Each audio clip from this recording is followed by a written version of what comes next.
So, you think that your teen daughter is just busy working on her computer. She's doing research for an upcoming paper. Well, what if you were wrong? And instead, you discovered that she was spending hours a day secretly chatting on the internet with a man who was not only seducing her, but encouraging her to run away from home to be with him. Today, you're going to hear from girls as young as 13 who say that they were lured away by a stranger that they met online, and that it was the most frightening and devastating experience they ever had. You're also going to meet a woman who says that her life was practically destroyed after she was stalked online for over a year and had her name and her phone number placed in sexual ads all over the world. She says if something like this can happen to an ordinary person like her, it can certainly happen to you. And later, you're going to find out what happened when a Sally staffer went undercover on the internet, pretended that he was a 13-year-old girl. He was a girl. The response he got is going to shock you. The question is, could you or your child be the internet's next innocent victim? And that's what we're going to try and find out. The other day, my son asked me for his third computer. And if I go home late at night, he's talking to people. What is that, JJ? Mom, that's a chat room. For most people, surfing the net and working on the computer is a lot of fun. For many, this is a great way to meet people. Should I have been alarmed when JJ, up very late at night, is at a chat room? Should I, Vicki? Yes. Okay. Well, Vicki thought that this was just a very interesting way to meet people 2 years ago. She had no idea that having an innocent conversation with a man that she met on the internet would turn her life into a living hell. Can the computer do that to you? Today, Vicki is on the run. She lives in fear because this man has been stalking her and threatening to find her no matter what. You met this man online at a particularly vulnerable time of your life, is that right? Yeah, let me give you some background. I came from a very emotional, abusive home, so I always grew up not feeling very good about myself or anybody. I didn't think I was pretty. I thought I was ugly. I didn't think much about myself. And then I got married, and after my marriage broke up, I got on the internet thinking that they can't see me. They won't know that I'm ugly and stupid. Right. And they'll talk to me.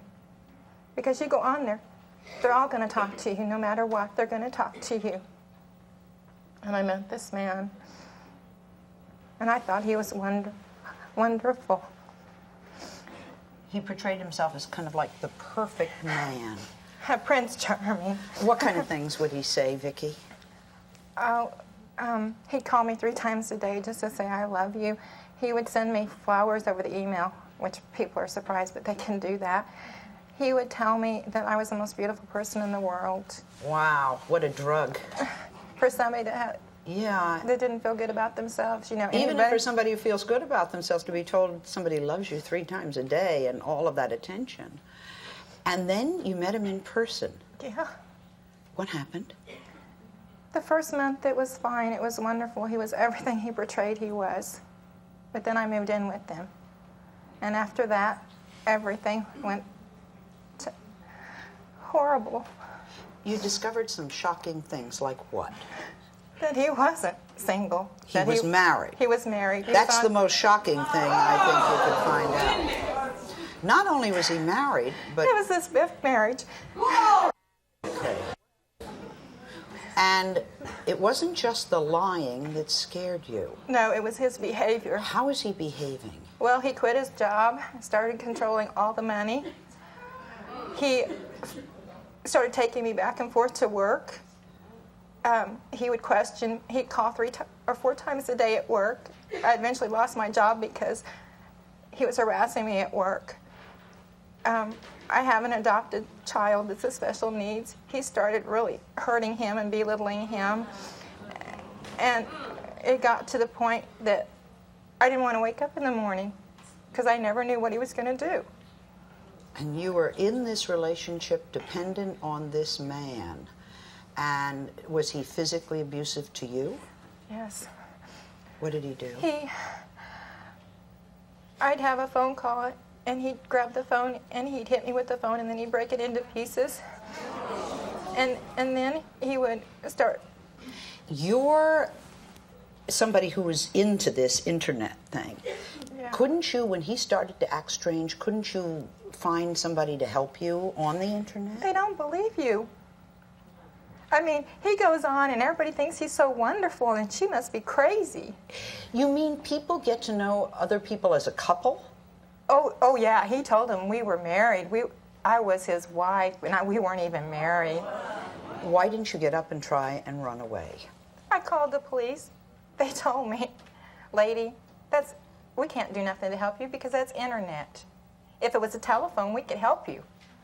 But the internet, you can do anything, the telephone, you can't. There's a good lesson. Now, you finally escaped from him 3 weeks ago. Yeah. Can you tell me how, or is that supposed to be, or is it better you don't tell me? It's better I don't tell you. Okay. You have been living in hiding. Yes. But he's following me. How do you know he's following you? He emails my friends and threatens to kill them. He calls my parents. He calls my ex-husband and wants him to take my son away because I'm a crazy woman on the run. You really feel that you have to run from state to state? I have to. He'll kill me. I have to look over my shoulder every place I go. Let me ask you a question. Is there any place you could settle down? I mean, are you sure he could find you anywhere? I know he can. What about, Vicki, a safe haven? I've been to the shelters he's found out.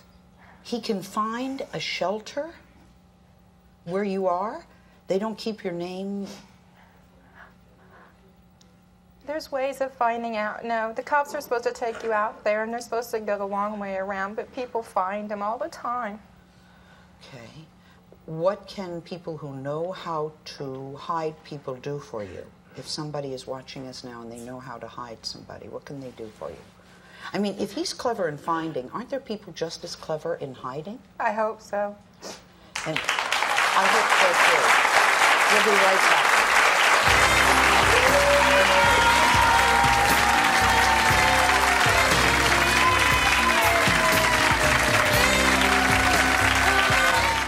Next, we're going to talk to this mom. She's the one who had no idea that her teen daughter was carrying on an internet romance with a man who was almost twice her age, a man that almost destroyed her daughter's life. And you're going to hear the shocking story of how this 14-year-old girl was lured away to another state by a man who was part of a dangerous cult. So don't go away. If you're watching Nosey, you're getting the drama. But on YouTube, you're part of the family. Become a Nosey neighbor, and you'll get things like exclusive, never-seen bonus videos, uncensored and ad-free. Welcome to the neighborhood. Join now for exclusive content.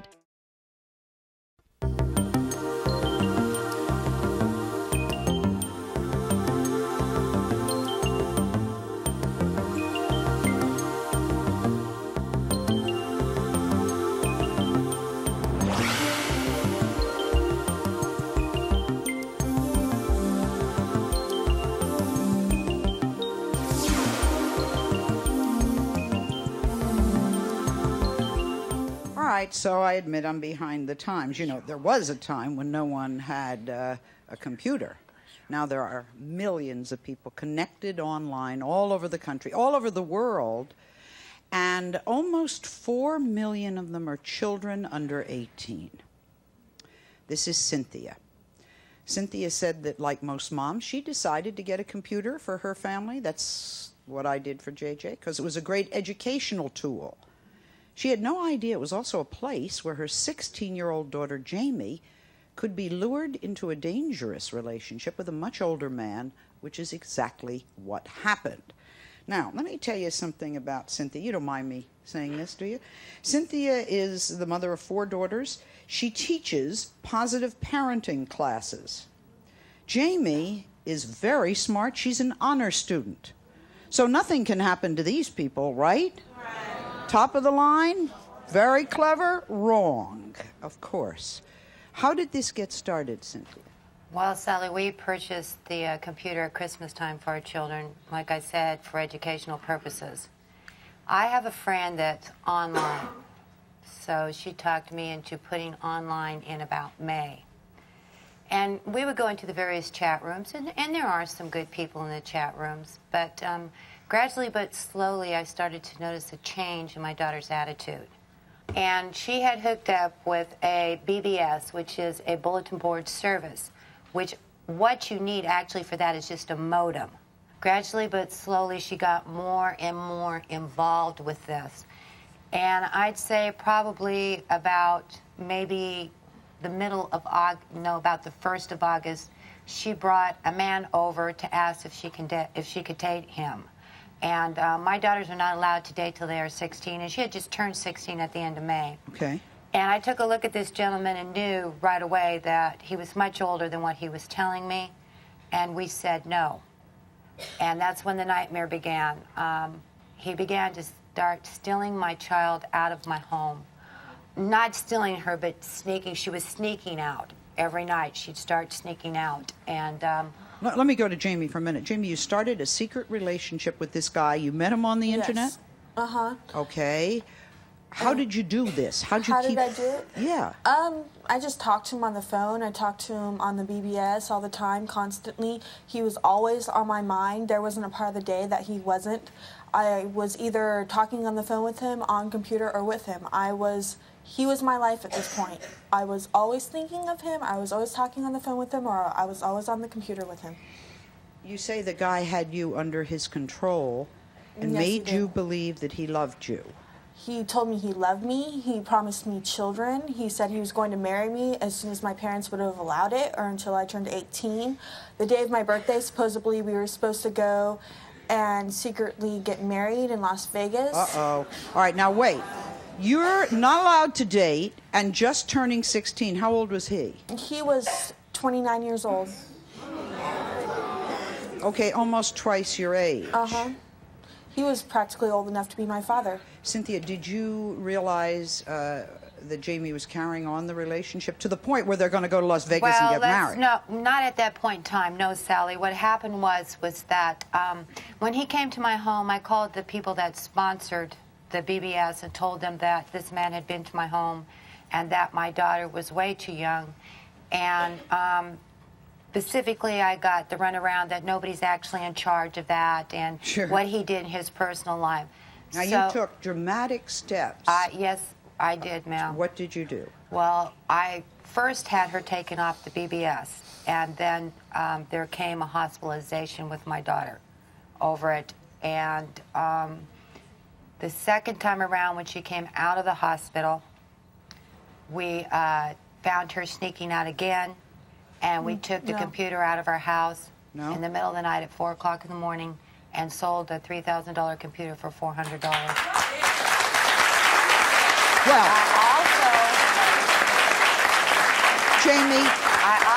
Jaime, I know it's a lot more complicated than that. We asked Mother to make it as simple as it could be. But at this stage, you tried to take your own life. Yes, I did. Okay. What made you better? What made me better? Yeah. You mean today, being able to sit here? I see a very attractive, very informed young lady helping other people by telling her story. Thank you. What made me basically realize is that he wanted nothing to do with me as soon as the police got involved. My mother got the police involved. Right. And at the time, he was also seeing 2 other women.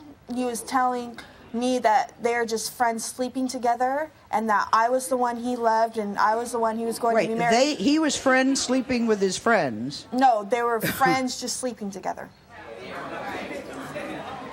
Uh-huh. But listen, this woman that he was sleeping with, she was telling me that he loved me. So they're both pretty much into it. Today they are living together. He's scared to death of me, but there's nothing we can do. The police won't believe me. You know, Jaime isn't the only teen who fell into harm's way on the internet. This is Summer and her mom, Connie. Last August 13th, was it the 13th? 13-year-old Summer and her 15-year-old friend, Casey, ran away from home with a man they met on the internet.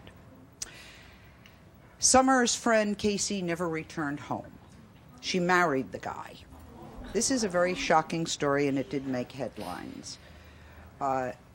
Summer, take us back and explain how in the world two girls this young, 13, could get involved in this. Well, we got on the internet, and it turned out that she had been talking to this guy named. Right. They were really very involved with each other.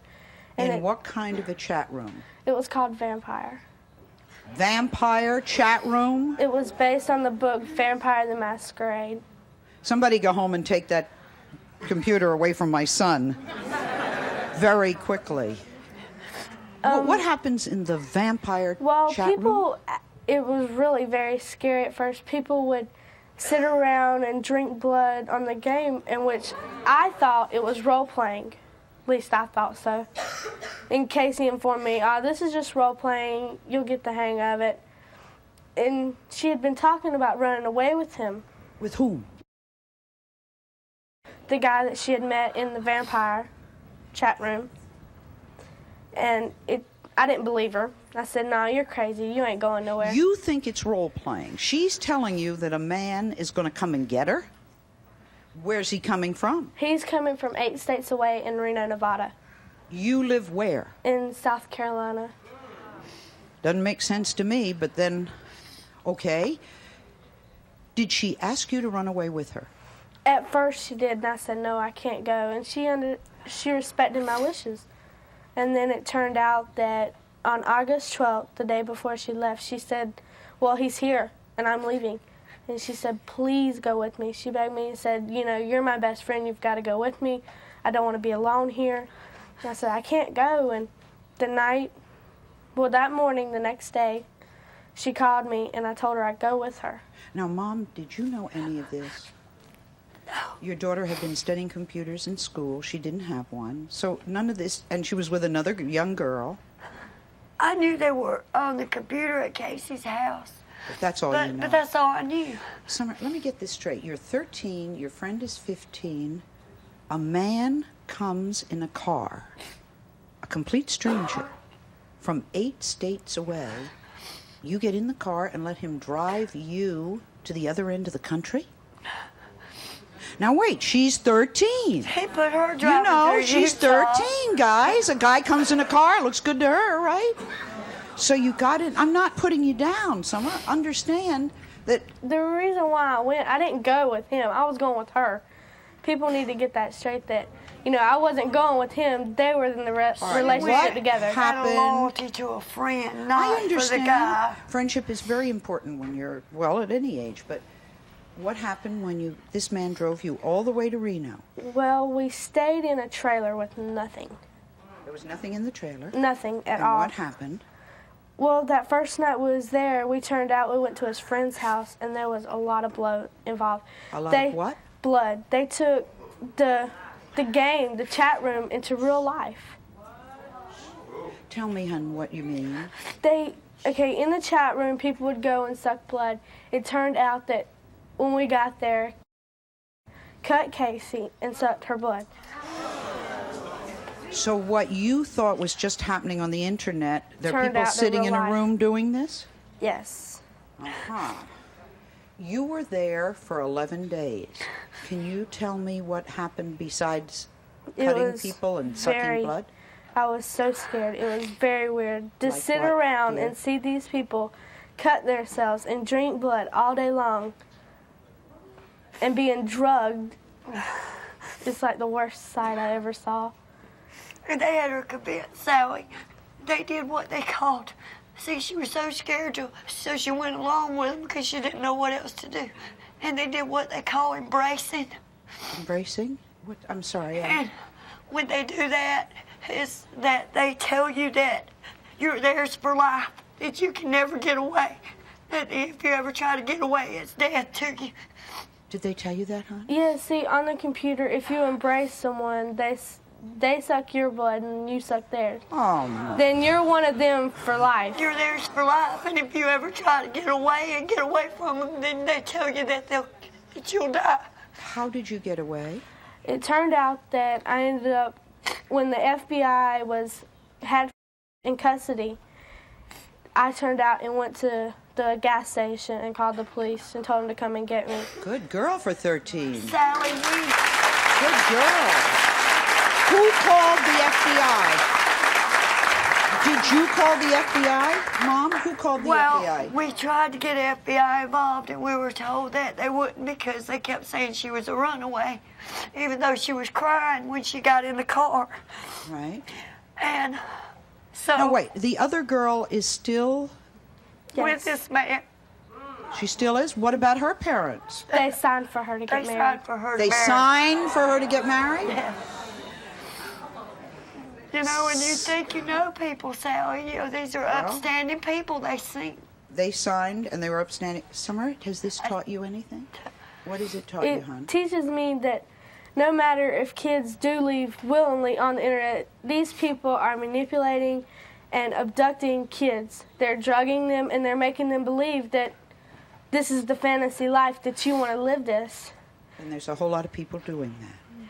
We'll be right back.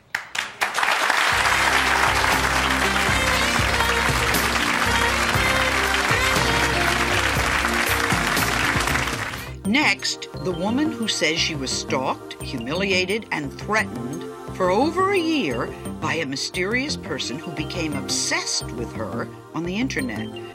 She says if this can happen to a person like her, no one is safe. Find out why. And later, you're going to find out what happened when a Sally staffer went undercover on the internet and pretended to be a 13-year-old girl. I think you're going to be shocked by what he discovered. Don't go away.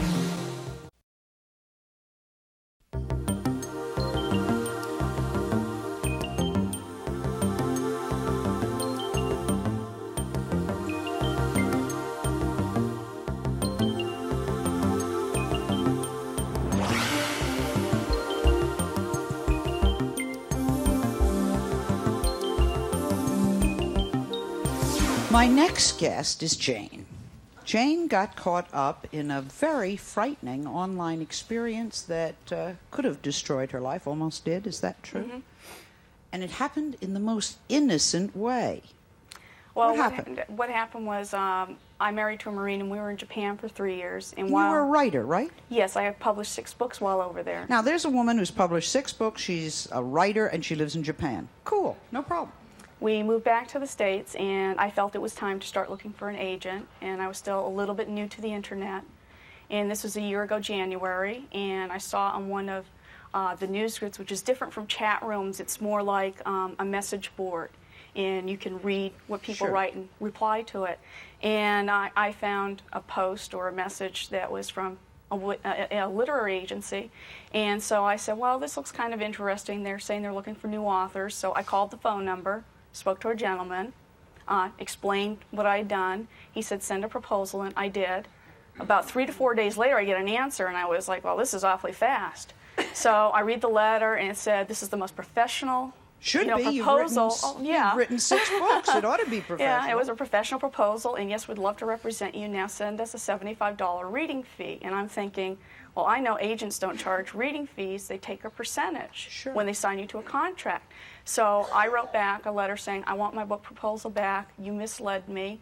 You did not say anything in your post. You did not say anything on the phone when I asked you what I needed to send you. And after that, I got onto another writing news group and said, this is what happened to me. Does anybody know anything about this place? Well, that makes sense, because you're talking to other writers. And by the way, for those of you who are listening, you're not supposed to pay these people to read your book. Or edit. Or edit. So what happened? A lot of the writers wrote back to me and said, we know about this place. What they do is something called spamming. And what that is they would send that one ad to hundreds of news groups at a time with no regard as to what the news group subject is about. And they sent it to places like alt.beer, a beer news group for writing, you know, which didn't make sense. So I started learning more and more, and a whole bunch of us got together, and whenever we saw any of these posts, we would say, beware, they charge reading fees, this is what happened to me type of thing. And this went on for several months, and these people kept getting kicked off of like AOL, Prodigy, and kept jumping to new accounts because it's so easy to open up an account, you know, on the internet with the free time that, you know, you see advertised all the time. So they kept getting kicked off because we kept sending these warnings out, and spamming is considered something wrong on the internet. A lot of people don't like it. So by December of this past year, things had kind of quieted down, and all of a sudden one night my husband went to get our email, which is basically letters over the internet, and there were over 100 messages in our box, and we never get that many. And my husband says, who do you know at AOL.com called this name? I said, I have no idea. So he stopped it because it was taking forever to come onto his computer, and it was a reply I had written on one of the news groups, and it was just repeated hundreds of times, and they sent this message consistently. And I said, well, I don't know who this is, and I don't know why they do that.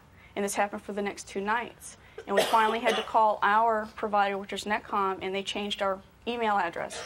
And from there, I found out all of a sudden that there were posts being put up on hundreds of news groups, supposedly from me, saying this group is for moron, this group is for idiots, I'm an international author and I know what I'm talking about, and I had no idea.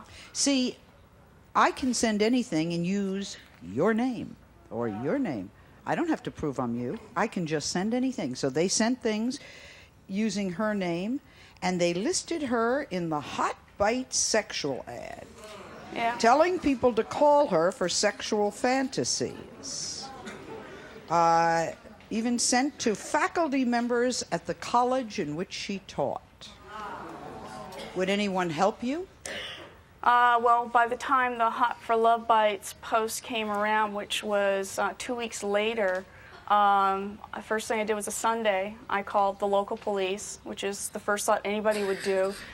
They basically said, we can send a car out to take a report, but we don't know anything about computers and the internet. And I said, well, that's not going to help me. Who can I call? So she was getting phone calls day and night, and these things were being said about her.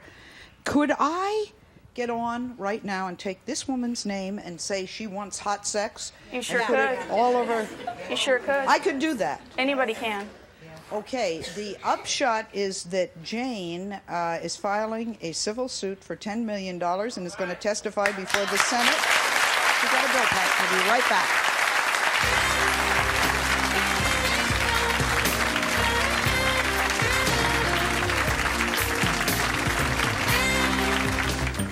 Next, you're going to be very surprised by what happened when this Sally staffer went undercover on the internet and pretended to be a 13-year-old girl.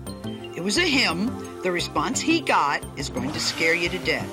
Now, if you have a teen at home, you can't afford to miss this.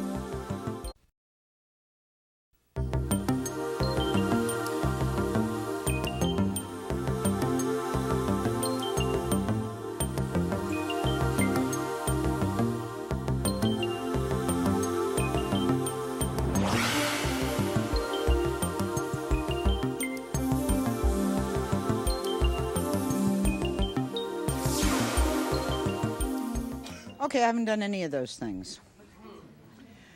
So, you've left your teen daughter at home to work on her computer while you go to the mall. You think she's safe? I'm not so sure about that. Let me tell you why.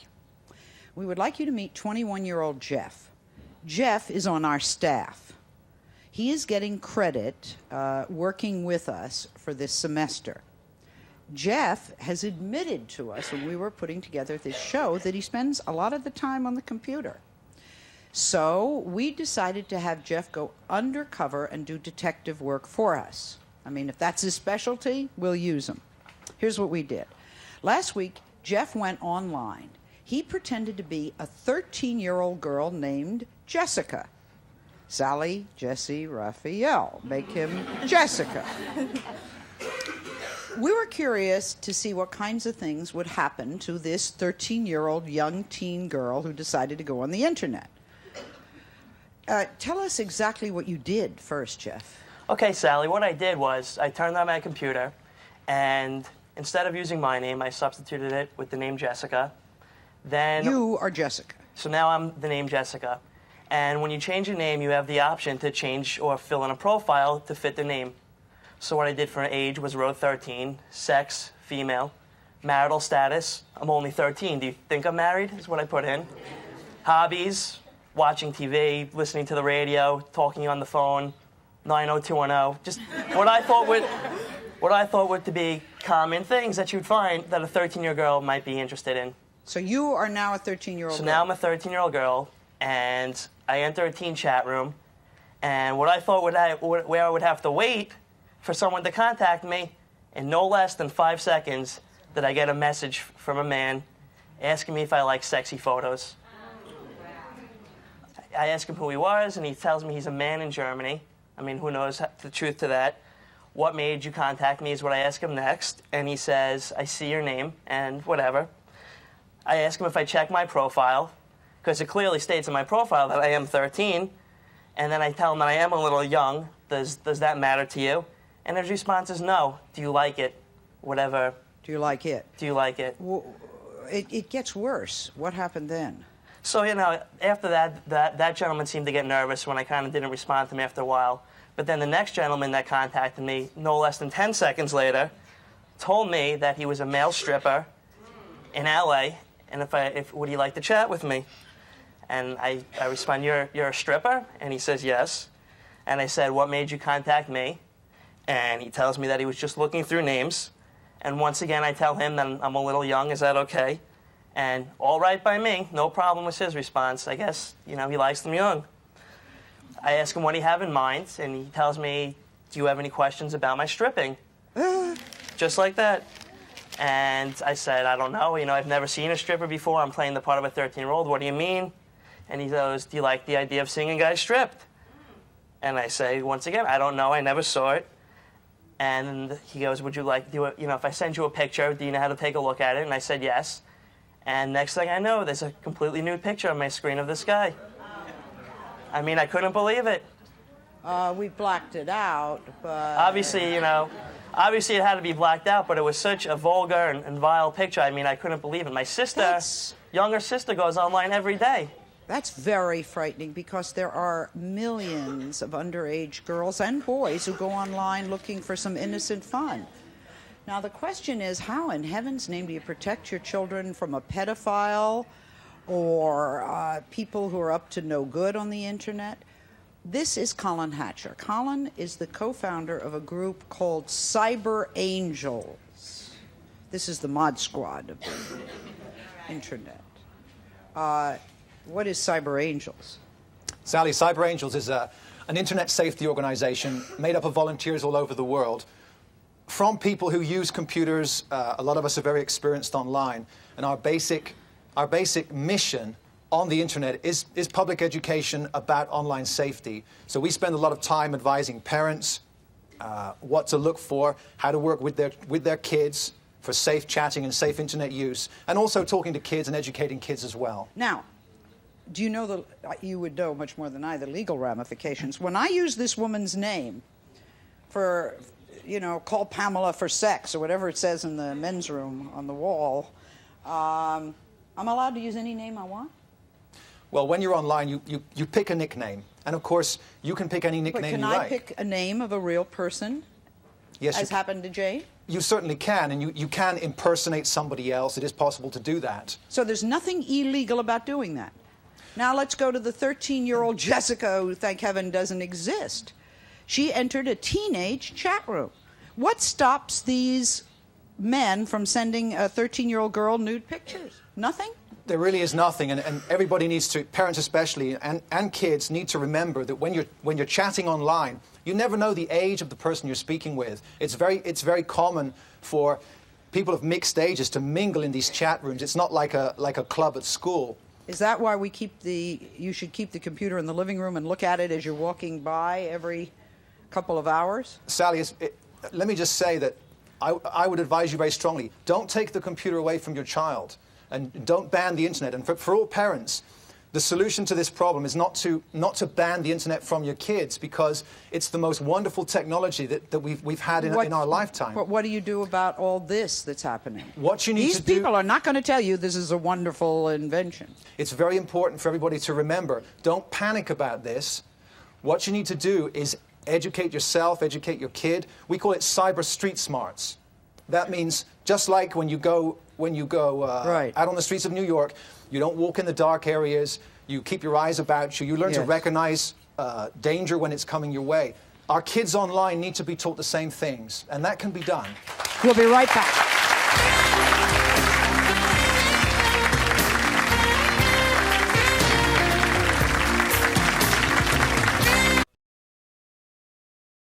Go ahead. Sally, there are great people on the net, but as these people all know, there are predators as well. Parents have to realize that there is software out there that will block questionable content, questionable websites.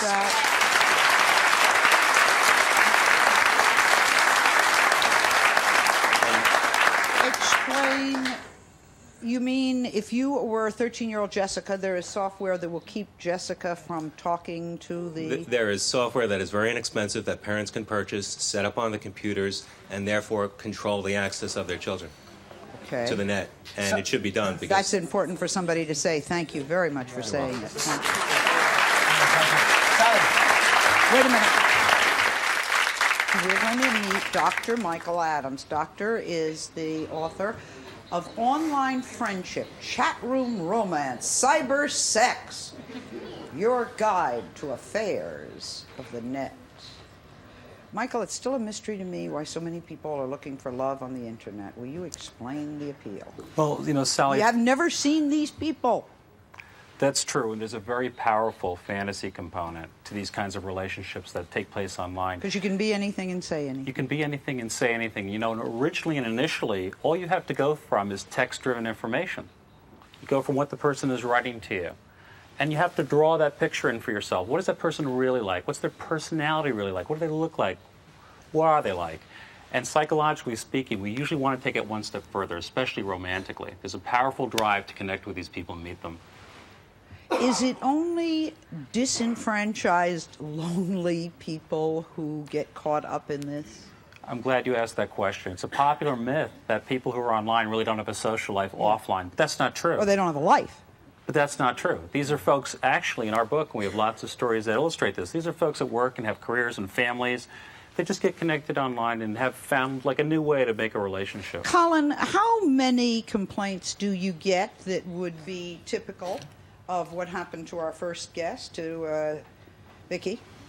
Sally, we get roughly 200 requests for help every week. From people who are being stalked? From people in trouble on the internet. But you must remember, Sally, that the internet population is maybe 50 million people, which means it's like a state of America we're talking about. It's not now, a small village. I want to answer a question that all of you have asked when you're talking to Jaime.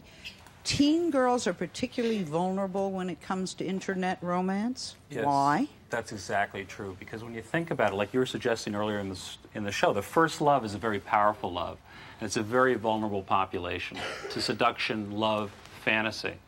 But I think a child needs to be protected offline and online. And that's why I applaud new laws that have to do with protection of children and protection of anybody for that matter. Is there a safe way to get romance on the net? Well, there are safer ways, Sally. One of the safer ways is to proceed very slowly, very carefully, especially with regards to giving out personal information. And we also tell people meet in a public place. Meet in a public place. Can I say something? Sure. I met the person at a public place, and as far as giving out my public information, he had that because of the fact that he was the guy that was in charge of the chat room, and you had to give that out before you could go on the chat room. So you have to talk to your children, and also as a responsible parent, you get a hold of those programs that will filter this stuff out. We'll be right back.